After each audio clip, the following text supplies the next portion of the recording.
Hello friends, family, and fans. Before I get started, I want to elaborate on something I said a few days ago through a community post, where I stated that I would discontinue Cinemation because I didn't feel comfortable with the way my videos were structured. However, over the past few days, I've been really thinking hard if my decision was valid or not, because I started this series to have somewhat of a flow with a trending topic, so I can make my channel gain more traction. So I decided to come up with a resolution, and that is to not follow a structure and just talk about the most important aspects of a film. That way I can just go straight to the point when it comes to giving a spoiler-free opinion, especially to newcomers who might not have seen the film yet. Thank you all for understanding, and I appreciate all your support. Without further ado, enjoy today's video.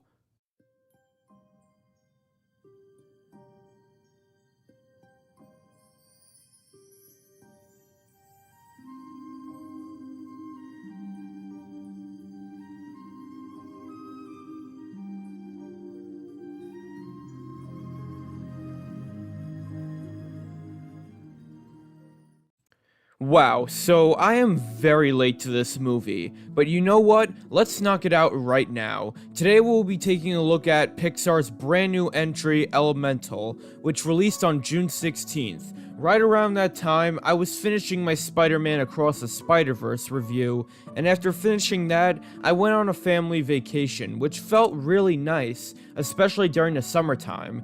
Now that I am back at home, I went to go see Elemental about a week ago, and I'm ready to give my thoughts on it in this video. I know that I am also late to movies like Ruby Gillman, Teenage Kraken, and Nimona, but I will get to those very soon. Now, if you have been following box office news recently, you will know that Elemental is not doing too good right now.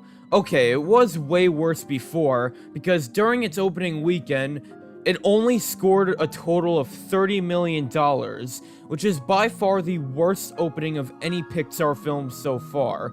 It is doing better now, but in my opinion, it deserved to do great, because fun fact, this is the hardest film ever produced by the studio, taking around 150,000 computers to make in total.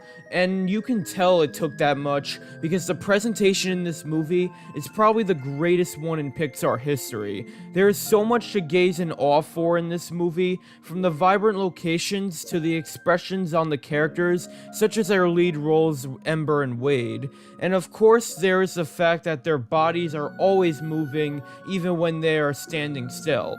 And every single frame is just absolutely jaw-dropping. I'm not joking when I say that Pixar took it to the next level when it comes to their animation. It's like they're just bragging in your face as to why they are top tier when it comes to visualizing their respective worlds in this medium. Speaking of worlds, I have been seeing a lot of comparison to Zootopia in terms of this factor. And if you compare that movie and this one side by side, the similarities would be right there. The world of Elemental takes place in this location named Element City, where it's just like Zootopia, there are multiple locations in the city that are designed for certain elements. For example, inside homes where water elements live, their floor is basically one giant swimming pool, and their walls are waterfalls. For earth elements, their buildings are like an underground burrow, and they can grow flowers from their bodies. Air people have huge spaces to move around in, and there is even this stadium where they are playing basketball and flying through the air, almost reflecting basketball in real life, and how people describe players in the NBA as flying, because they are so good at jumping, making those glorious slam dunks. And fire people live in this place called Firetown, which is just outside the city, and resembles a wasteland. This is because fire people are often discriminated against by the other elements, and it really gives characters like Ember's father a background on why he has a grudge against them, especially when it comes to characters like Wade. I also think the voice acting is pretty cool as well. Leah Lewis does a great job as Ember, and I think Mamoudou Athie as Wade is my favorite performance in the film, because he just nails it at the dorky and lovable personality the character has. Plus, he based his performance on his ability to cry in real life, and Wade cries a lot throughout this movie, so that's when you know he put the extra effort into his role. Unfortunately, that's where my praise for this movie ends, because this film has one fatal flaw that most likely led to its failure, and that is the story. I'm sorry to say that this is one of those movies where, if you've seen any of the main trailers, you've already seen this movie. This is what most likely turned most people off from watching this movie, that Pixar made many desperate attempts when it came to advertising.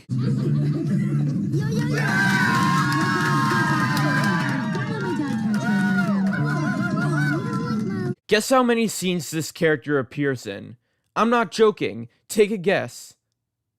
3 scenes. That's right. 3 whole scenes. This is the character that the studio wants you to be hyped about, and he is not even in it for 1/8 of the entire film.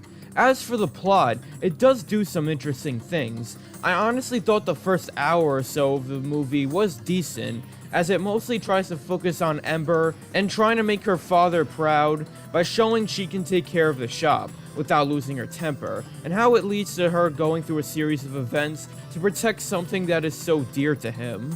I also love the scene where Wade gets found out by Ember's father and pretends to be a food inspector. I honestly expected that to be a scene where he is like a boyfriend in front of a girlfriend's dad, but I'm glad it was something completely different, and it led to what was probably the funniest scene in the movie. Unfortunately, that's where all the positives end, because the plot has flaws that honestly left me disappointed when it came to the third act of the movie. That is because this movie decides to go full-on cliche mode in that time frame with some of the worst ones, such as drama, liar revealed, all of which are so predictable that I end up face-palming.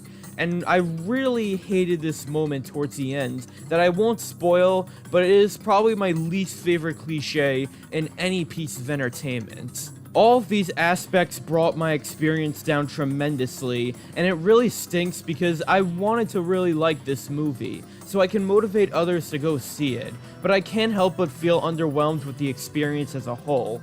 This is one of those instances where a third act just completely ruined the movie for me, and made me stop caring about most of the aspects I was already invested in. This does not make it a bad movie, but it does make it one of Pixar's weaker films in my opinion, and this is coming from someone who mostly loves Pixar to death. I do think that both Disney and Pixar have huge potential to go full force with their ideas and make original masterpieces like they frequently have. Overall, my final score for Elemental is a low 6 out of 10. So far, this is the worst animated movie I've seen so far of the year. But that does not mean it is a bad one. In fact, I think you should go watch it at least once in theaters to boost up its box office numbers. But after that, if you want to watch it again, just wait till it comes on Disney Plus or DVD. That way we don't get any more unnecessary sequels in the future. Seriously, why is Toy Story 5 happening? And how are Woody and Buzz going to be together again? Anyways, let's take a look at the next film for Cinemation. It's time to go big! A new movie from DreamWorks. Well, they have been doing really good recently, so maybe this one is too- Aw, not again.